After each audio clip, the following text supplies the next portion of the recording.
के सावरी सूरत मन में सुकून सा मिलता है।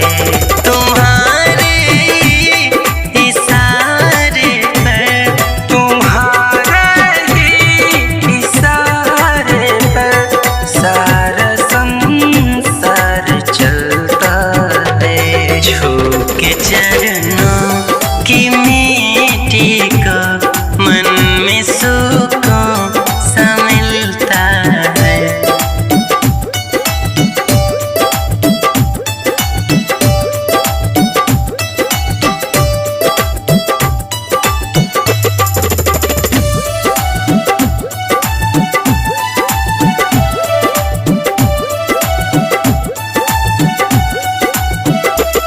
मंतर से है अब आओगे मोहन, अब सांझ सुबह जपे तुझको ही मन।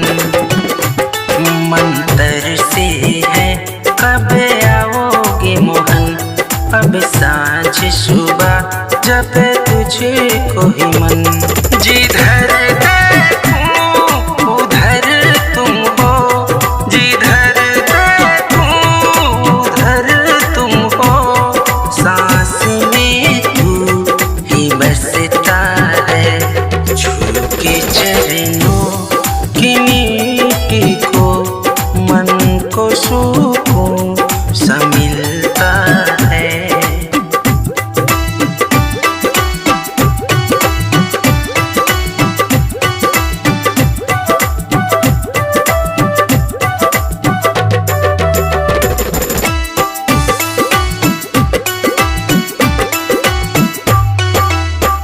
मन हर्षायो तेरी मधुर भजन, सांवरी सूरत मोहे मोहन। मन हर्षायो तेरी मधुर भजन, सांवरी सूरत मोहे मोहन।